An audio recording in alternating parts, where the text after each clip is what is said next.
ब्रेकनंतर तुम्हा सर्वांचं स्वागत आहे। न्यूज 18 लोकमतमध्ये पाहुयात विविध क्षेत्रातल्या काही महत्त्वाच्या बातम्यांचा वेगवान आढावा।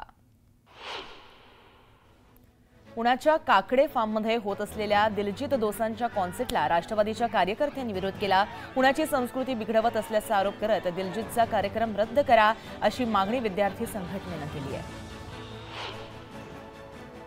अकोला पश्चिम मतदारसंघामध्ये विजयी उमेदवाराच्या रॅली दरम्यान कर्तव्यावर असलेल्या एका पोलीस कर्मचाऱ्याला कार्यकर्त्याकडून मारहाण करण्यात आली। दरम्यान या प्रकरणी 8 जणांना अटक करण्यात आली आहे। जळगाव शहरामध्ये पेट्रोलिंग दरम्यान स्थानिक गुन्हे शाखेच्या पथकाने एकाला अटक केली आहे। गोपनीय बातमीच्या आधारे नमीर खान, आसिफ खान या तरुणांकडून एक गावठी बनावटीचं पिस्तूल जप्त करण्यात आलंय। पिंपरी चिंचवडच्या अंमली पदार्थ विरोधी पथकाने एका कारमधून 55 किलो गांजा जप्त केलाय। धुळे जिल्ह्यातून पुण्यात हा गांजा विक्रीसाठी आणला जात होता।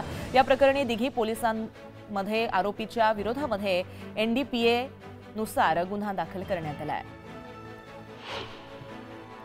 ज्ञानेश्वर माऊलींच्या 728व्या संजीवन समाधी सोहळ्यासाठी वारकरी बांधव आळंदीच्या दिशेने रवाना झालेत। माऊलींचा संजीवन सोहळा हा 1 डिसेंबरपर्यंत सुरू असणार आहे। अंबरनाथच्या आनंदनगर एमआयडीसी परिसरातील एका केमिकल कंपनीला भीषण आग लागली। रिसिनो फार्म असं या केमिकल कंपनीचं नाव आहे। अग्निशमन दलाच्या 8 गाड्यांनी रात्री उशिरा आगीवरती नियंत्रण मिळवलंय। नालासोपाऱ्यामध्ये परिवहन सेवेच्या भंगार बसलाय। भीषण आग या भंगाराला लागली आहे। आगीमध्ये सुदैवाने जीवितहानी झालेली नाहीये। भंगार बस जाळण्याचा हा दुसऱ्यांदा प्रकार जो घडलेला आहे तो समोर आलेला आहे, त्यामुळे अधिकचा तपास सुरू आहे। मुंबईमध्ये थंडीचा कडाका वाढला असून किमान तापमानामध्ये मोठी घट झाली आहे। सांताक्रूजमध्ये सकाळी 10 अंश सेल्सिअस इतकं किमान तापमानाची नोंद करण्यात आली, तर कुलाब्यामध्ये किमान आणि कमाल अशा दोन्ही स्तरांवरती तापमानामध्ये घट झाली आहे। पालेभाज्यांची आवक 25% वाढल्यानं कोथिंबीर आणि मेथीची जुडी 30 ते 35 रुपयांवरून आता 8 ते 12 रुपयांवर आली आहे, तर टोमॅटो कोबी फ्लावरला 40 ते 50 रुपयांवरून 25 ते 30 रुपये भाव मिळालाय।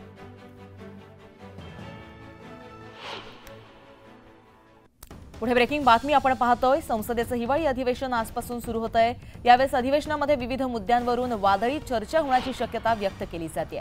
या अधिवेशनामध्ये 16 विधेयकं मांडली जाणार असून त्यात वक्फ दुरुस्ती कायद्या विधेयकाविरोधात देखील अनेक प्रश्न उपस्थित झाले होते, त्याचाही मेबी समावेश होऊ शकतो। दरम्यान हिवाळी अधिवेशनाचं कामकाज 20 डिसेंबरपर्यंत चालणार आहे। या 4 आठवड्यांच्या कामकाजामध्ये अधिकाधिक विधेयकं ही मंजूर करून घेण्यासाठी सरकारनं प्रयत्न केलेले आहेत आणि सरकार अधिकाधिक विधेयकं मंजूर करू शकतात।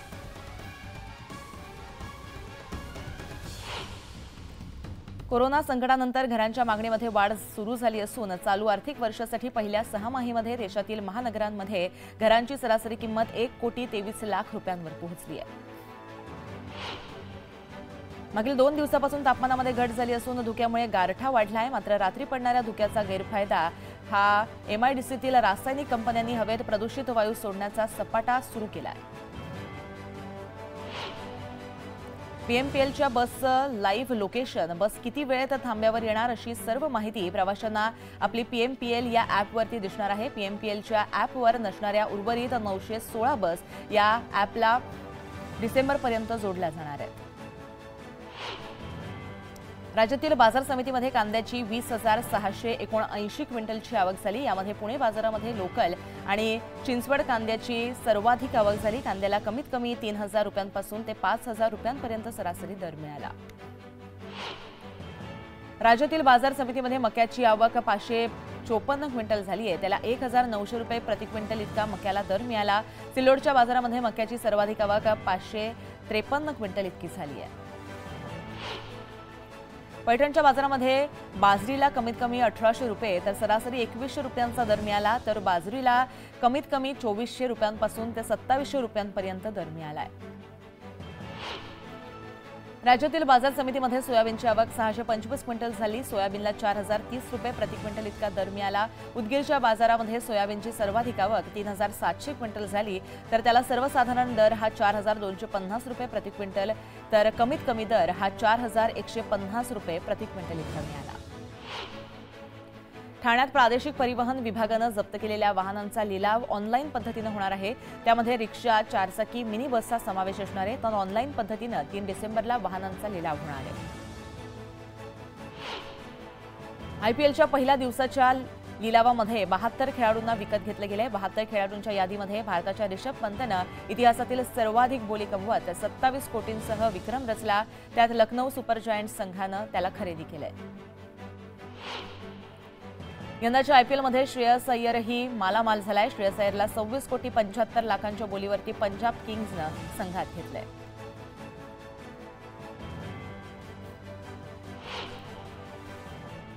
तर राज्याच्या राजकारणामध्ये अनेक घडामोडी घडत आहेत। हिवाळी अधिवेशनाला सुरुवात होते। यामध्ये विरोधक सरकारला कोचित पकडण्याचा प्रयत्न करू शकतात, कोंडीत पकडण्याचा प्रयत्न करू शकतात। यामुळे अनेक अर्थानं हे हिवाळी अधिवेशन आहे ते महत्त्वाचं आहे। तर दुसऱ्या बाजूला आपण पाहायचं झालं तर आज महायुतीच्या नेत्यांमध्ये सुद्धा मोठ्या प्रमाणात बैठकांचं सत्र जे आहे ते सुरू झालेलं आहे। मुख्यमंत्री नेमका कोण होणार, मुख्यमंत्री पदाची माळ कोणाच्या गळ्यात जाणार हे सुद्धा पाहणं महत्त्वाचं ठरणार आहे। याची अपडेट पुढच्या सुद्धा बुलेटिनमध्ये आपल्याला घ्यायची आहे, पण त्याआधी जाणून घेऊया काही महत्त्वाच्या बातम्या। महत्त्वाच्या बातम्या प्रायोजक घरकुल मसाले, स्वाद आणि मायेचा खमंग मेळ।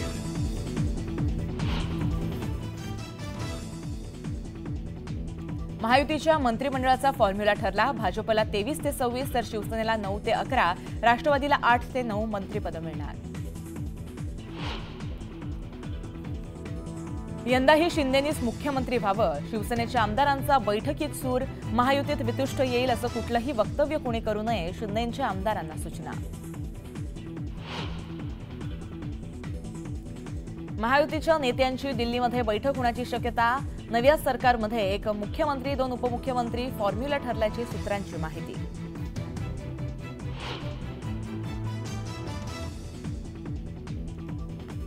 नव्या आमदारांचा शपथविधी 27 किंवा 28 नोव्हेंबरला होण्याची शक्यता। विधिमंडळ सचिवालयाकडून तयारीला वेग।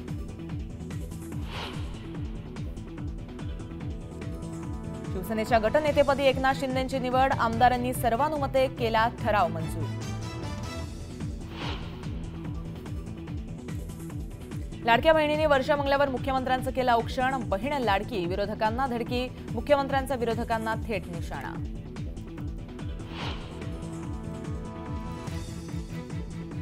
उद्धव ठाकरेंनी मातोश्रीवर बोलावली नवनिर्वाचित आमदारांची बैठक। तर शिवतीर्थावर राज ठाकरेंनी बोलावली मनसे नेत्यांची बैठक। पालिका निवडणुकीबाबत चर्चा होण्याची शक्यता।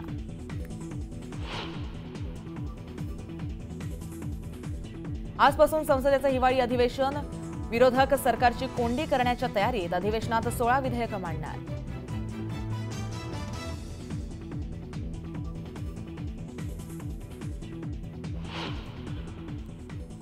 बुलेटिनमध्ये तुम्हा सर्वांचं स्वागत आहे।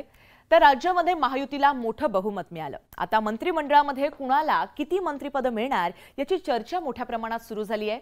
महायुतीच्या नव्या सरकारमधील मंत्रिमंडळाचं सूत्र ठरवण्यात आलं।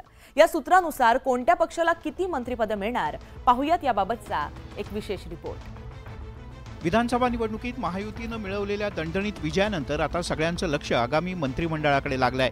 महायुतीत भाजप, शिवसेना, राष्ट्रवादी काँग्रेस या 3 पक्षांचे कोणकोणते आमदार मंत्री होणार, कोणत्या पक्षाला किती मंत्रिपद मिळणार याची चर्चा सुरू झाली आहे। महायुतीनं सुद्धा त्यांचं मंत्रिमंडळाचं सूत्र फायनल केल्याचं कळतंय।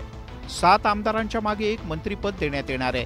त्यामुळे कोणत्या पक्षाला किती मंत्रिपद मिळतील हे स्पष्ट झालंय।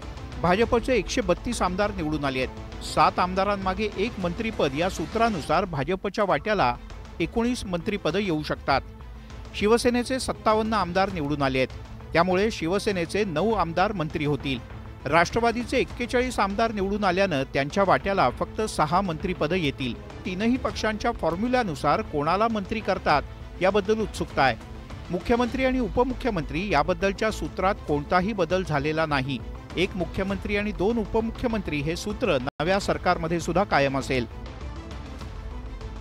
महायुतीचा नवा मुख्यमंत्री कोण याची चर्चा राज्यामध्ये रंगू लागली आहे। प्रत्येक पक्षाच्या नेत्यांसह कार्यकर्त्यांना आपलाच नेता हा मुख्यमंत्री व्हावा असं वाटतंय। याच नेत्यांच्या मनामध्ये नेमका मुख्यमंत्री कोण आहे पाहूया। विधानसभा निवडणुकीच्या निकालानंतर सत्ता स्थापनेसाठी सूत्र फिरू लागले आहेत। महायुतीकडून सत्ता स्थापनेच्या हालचालींना वेग आलाय।